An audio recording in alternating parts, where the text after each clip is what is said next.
بس رمضان کی سب سے بڑی تیاری کیا ہے کہ اپنے دلوں کو صاف کر لو پہلے سے، کہ جس دل میں نفرت ہو، بغض ہو، کسی کے لیے غصہ ہو، کسی کے لیے کیا کیا جذبے ہوں، دل صاف کرنا۔ ہمارے گھروں میں روزانہ جھاڑو ہوتا ہے، یہاں مدرسے میں روزانہ صفائی ہوتی کہ نہیں ہوتی؟ چونکہ دنیا کی اصل گندگی ہے تو جھاڑو ہاتھ سے نہیں چھوٹ سکتا۔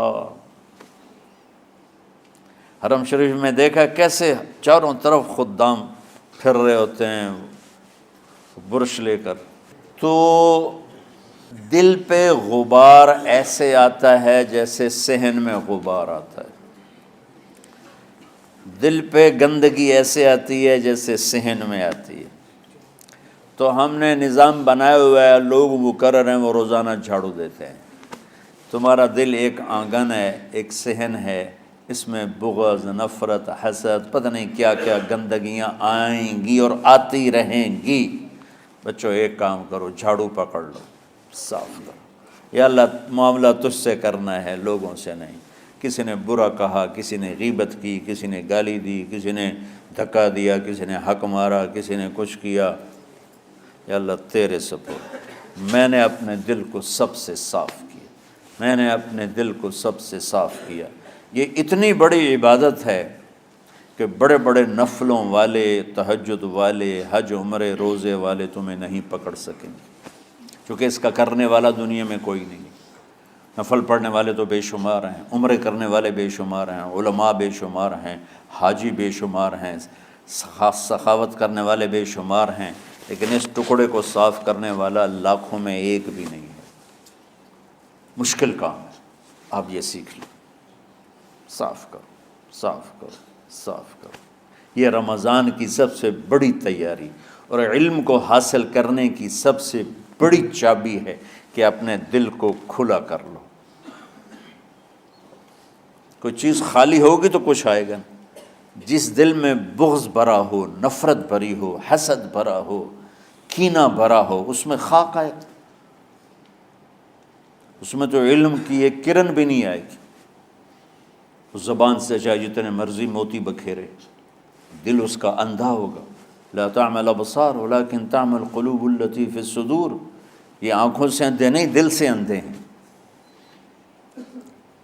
تو بچوں اپنے دل کو صاف کرنا سیکھو۔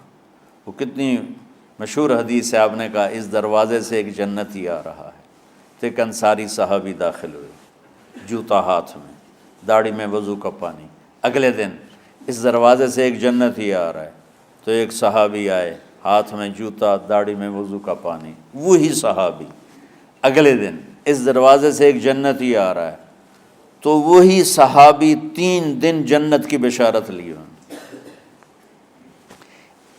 اس صحابہ کی جماعت میں ایک شخص ہیں جن کا نام ہے عبداللہ بن عمرو بن عاص۔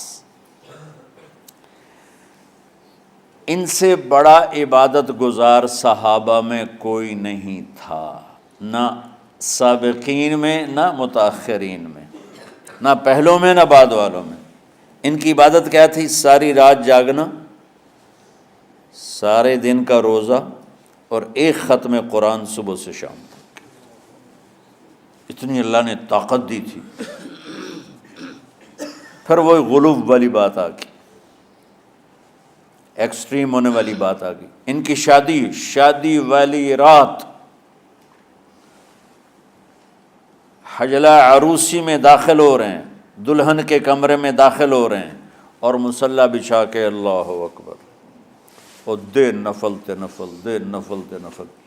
تو ان کی بیگم نے دیکھا تو وہ بھی خیر کا زمانہ تھا، انہوں نے بھی وضو کیا اور پیچھے مصلی بچھا کے وہ بھی فجر تک نفل پڑھتے رہے۔ صبح ہوئی تو حضرت عمرو بن عاص رضی اللہ عنہ نے پوچھا، بیٹی رات کیسی گزری؟ کہا جی ماشاءاللہ آپ کے بیٹے تو بڑے عبادت گزار ہیں، ساری رات نفلوں میں ہی گزری۔ تو وہ ان کو شکایت کر دی۔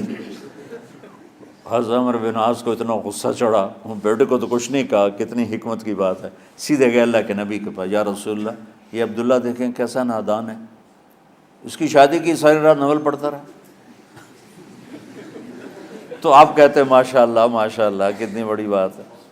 نفلوں میں گزر گئی، رات بھی نفلوں میں گزر گئی۔ تو آپ نے حضرت عبداللہ بن عمر کو بلا کے ڈانٹا کہ تو نے مہینے میں 3 دن روزے رکھنے ہیں، بس اس سے زیادہ نہیں۔